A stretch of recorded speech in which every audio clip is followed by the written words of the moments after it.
Welcome to the Fit Chicks and Hormones podcast, where we focus on all things midlife, hormones, and how to finally feel good in your body again.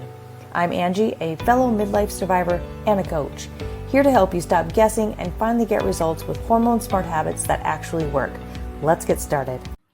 We've been talking about bloating a lot lately, talking about bloating so much lately, and I find that there are so many different things that can make bloating happen, right? And it's just going to happen no matter what. So I'm going to give you 5 things that are making your bloating worse after 40. And it's probably something you're doing every single day and you don't even realize that this is happening. And I see it all the time with the clients that I work with. And some of these things might surprise you. You might be like, I wouldn't even have guessed that. Okay, so follow along and let me know which one sounds like you. And before I get started, if you are someone who is dealing with bloated right now, and I'm seeing it a lot, right, then my free 7-day midlife debloat challenge is a no-brainer for you. You should be signed up already if you haven't. Commit to those 7 days to taking better care of your body. It's going to be simple. I'm going to share with you exactly what you need to do. I'm going to walk you through exactly everything you need to do to stop the bloat over the course of the 7 days and so that you can continue on after the 7 days is over. This has been my number one best results challenge that I've ever done, that people have gotten, how do I want to say this? The best results in just 7 days, right? They have noticed things like, here's what some of the ladies said the last time. They're like, I'm down 7 pounds. I lost 2 inches off my waist, 2 inches off my hips, and I don't have any more headaches. That's a lot for just 7 days, right? I lost 6 pounds and my night sweats have barely been an issue this week. If night sweats are bothering you, this is something that can help. I have no more digestive issues and I'm sleeping so much better. So for these women, we weren't even talking about debloating. But this, like getting rid of the bloating, but all these other good things happen. But you'll see they're also losing inches off their waistline. They're feeling better. Somebody else said, I'm not craving carbs or cheese anymore, and I can already see a change in my abdomen. And another one said, I'm feeling stronger, my clothes are fitting better, and I finally feel like myself again. So if any of those are something that you would love to see happen, what if you could see that happen in just 7 days, right? And that's what we're going to be doing. This is what could happen to you in this midlife debloat challenge. So stop thinking about it. Save your spot. I'm only taking 30 women and we're already halfway there. I have 15 people signed up. Registration ends this Friday. So in just a few days on the 21st, details on what you will be doing is going to come out to you on Saturday morning in an email. And then there will be a group kickoff call on Sunday. And we're going to go over everything that you're going to be focused on. That's where you're going to have the chance to ask questions that you have. And that's when you're going to learn exactly what you need to do, okay? The link is going to be in the show notes or in the comments. So check that out after I share with you the 5 things that may be causing your bloating that maybe you didn't even know about. All right, so first, number 1 is undereating, right? Yes, undereating can cause bloating. Some of you are probably eating less because you think that's what's going to help. That's what's going to help get rid of the bloating. That's going to lose the inches off the waist. It's going to help you to lose weight, right? But actually, here's what's happening. When you chronically undereat, so this means you've been not eating enough food for a long period of time, your body reads this as a stress signal. Not, oh, let's drop some body fat. No, it's like, oh, wow, what is happening? This is not good. And under stress, your body starts to prioritize survival over the optional things like digesting your food, which means that you start to feel bloated. Okay, less digestive enzyme production equals slower motility, which equals food sitting in your gut longer than it should be, meaning you're not pooping. Everybody should be pooping every day. And that is when bloating happens, just because you haven't been eating enough food, okay? And this is so common in your 40s and 50s because, right, we spent decades being told, let's eat less and you'll feel better. You'll get results. You'll lose weight. And it's the actually opposite of what you need right now, especially with digestion that's already slowing down as you age. Instead, here's what you do instead. Make sure you're actually eating enough, especially enough protein and fiber at each meal. Under eating to avoid Bloating almost always backfires when you make it worse. So stop under eating. If you've been eating the same amount of calories for a long time and you have bloating, maybe you should try to eat more food.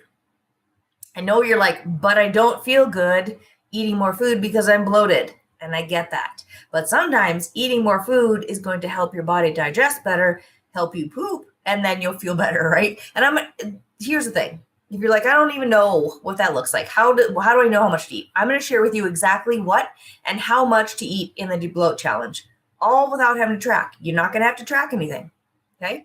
I'm going to show you exactly how to do that, okay? Number 2, and I am very guilty of this. I've talked about this over the past couple of weeks too, is eating too fast.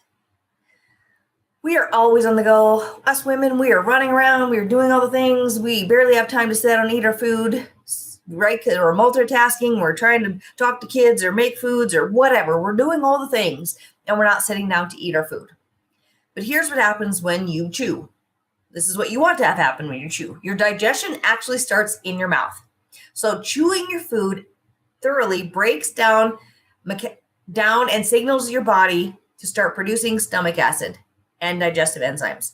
That is what's going to break down the food in your stomach. So you have to chew. It's kind of funny because even sometimes, like if I make a smoothie and it's really runny, I try to like chew it even though it's runny just to kind of stimulate enzymes in my stomach and that stomach acid, because otherwise if I drink it too fast, I will get bloated, okay? So when you eat fast, you skip that signal in your stomach to start doing what it's meant to do. So what happens is the food doesn't get broken down properly and it sits in your stomach and it ferments and it causes gas and it causes bloating, okay? On top of that, when you're eating so fast, you're swallowing more air, which adds more gas and bloating on its own. And in your 40s, digestion is already slowing down. I've talked about this so many times. You can go back through all the other podcasts over the past couple of weeks. I've talked about this too. So speed eating is going to make things worse. So instead, slow your eating down. Put your fork down in between bites. This is going to greatly affect how your body feels after you eat. I have been doing this a lot lately, like really, really chewing my food. Because what are they? I don't even know what it is, like 30 sometimes you're supposed to chew your food. That's insane. I can't imagine doing that. But I actually chew all my food until it's gone and then take another bite, because I'm guilty of chewing. Oh, I'm almost done. I'm going to put another bite in my mouth. That's not how we should do that, right? Okay. So slow down with your eating. Sit down, pay attention. Don't be doing this and shoveling food in your mouth. Actually eat your food and pay attention. Number 3, and this is a big one. Inflammatory foods that are sneaking into your meals, probably even more than you actually think. And here's why this is an issue. So as your estrogen is declining in perimenopause and menopause, your gut becomes more sensitive to inflammatory triggers, okay? Foods that never bothered you before, like processed seed oils, which are in everything, added sugars, excess gluten, dairy, even too much alcohol. And maybe you're noticing that the more you drink, the worse you feel. This can out irritate your gut lining, which shows up as puffiness, bloating, digestive issues, inflammation, all the things that we don't want, right? But maybe you don't even know exactly where these foods are coming from or that you are consuming these foods, because they're often hiding in places that you don't think about, like salad dressings or healthy, high protein granola bars or protein bars, any type of sauce that you put on your foods. It's rarely something that's obvious, right? It's all the junk that's in the ingredient list in those foods. And it's usually a bunch of small inflammatory things that are stacking up over the course of the day or in that food that you don't even know it's there. So read your labels for one. And number 2, here's what you should do instead. You don't need to eliminate all the things, but just start by noticing, again, by reading your ingredients, where inflammatory foods are showing up. And then how are you feeling once you eat them? Right? And honestly, we shouldn't be eating a bunch of prepackaged processed foods anyway, because obviously if you're going to eat a granola or a protein bar, it's going to have a bunch of ingredients. Now, there are some that have less ingredients, which is better, but it's still a processed food, versus eating a chicken breast or some ground turkey. We know that it's just chicken breast or ground turkey, right? So, like I said, instead, just pay attention. How is your body responding, and read your labels. And this is one of the biggest pieces that we're going to work through inside the Midlife to Bloat Challenge, because when you are able to figure out which specific foods, because it may not be all of them, there may just be something specific that's bothering just you. Like dairy affects me a lot more than anything else, right? When you find what that is and you cut it out without having to cut all the things out, and you just have to worry about that one food, it makes life so much easier. And I can help you to figure out exactly what things are causing your bloat so that you can remove them, but still enjoy all the other foods that you love. Okay. And it's so much easier when you have somebody helping you do it. Again, that's what we're going to do in this challenge. Okay. Number 4, chronic unmanaged stress. Bet you didn't know this one was coming, right? This is the one that we don't think about, because we probably think like, well, everybody's stressed. But your gut and your nervous system are directly wired together through the vagus nerve.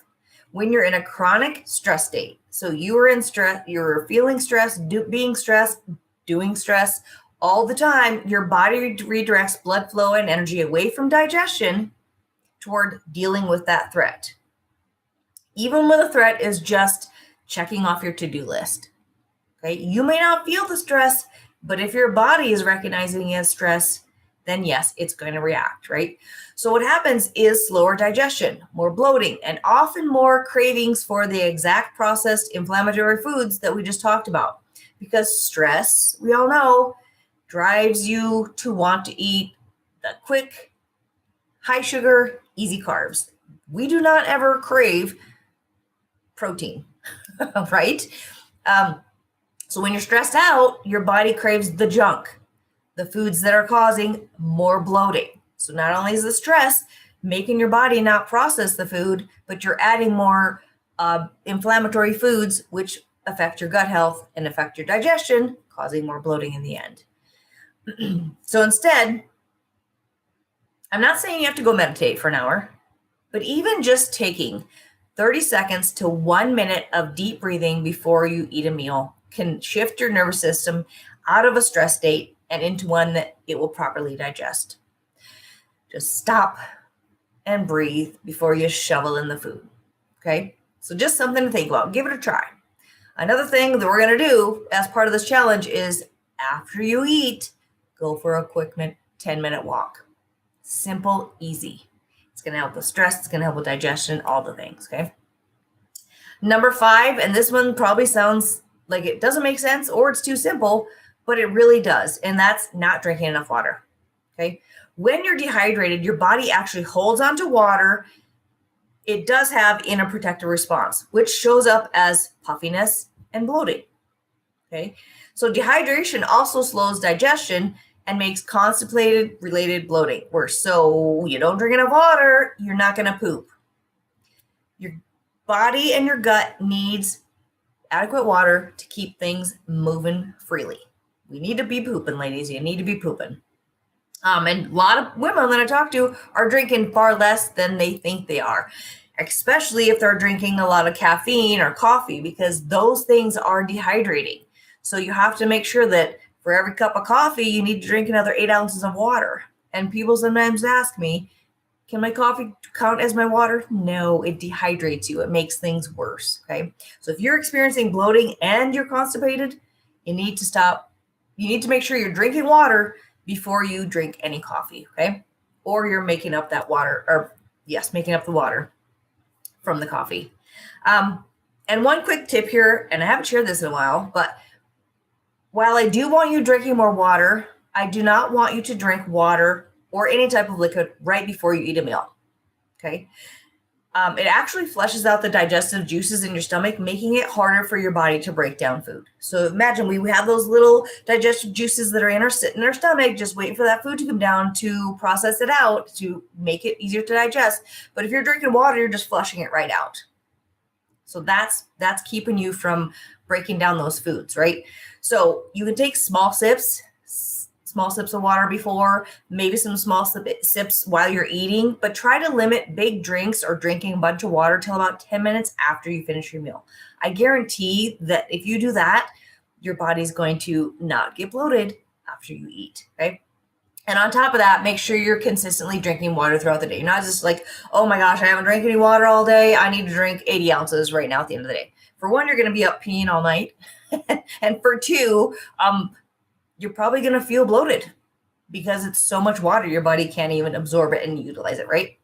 And if you're struggling to drink enough water, because plain water is not your thing, I do not love plain water, just don't.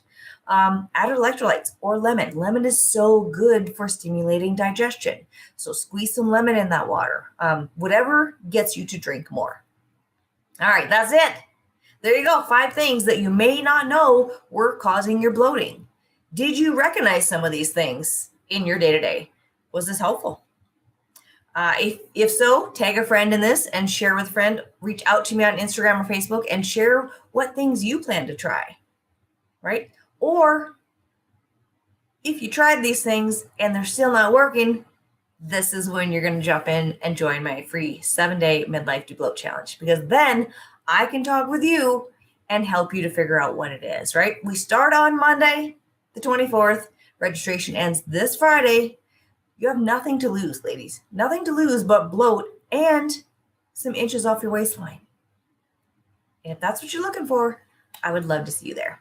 All right. Thanks for joining me today. Have a great rest of your day, and I will see you next week. Thanks for tuning in. If today's episode hit home, make sure to subscribe to the show and share it with a friend who needs it too. And if you're ready for more support, come hang out with us in the Fit Chicks and Hormones community. The link is in the show notes. And until next time, keep showing up for yourself. You deserve it.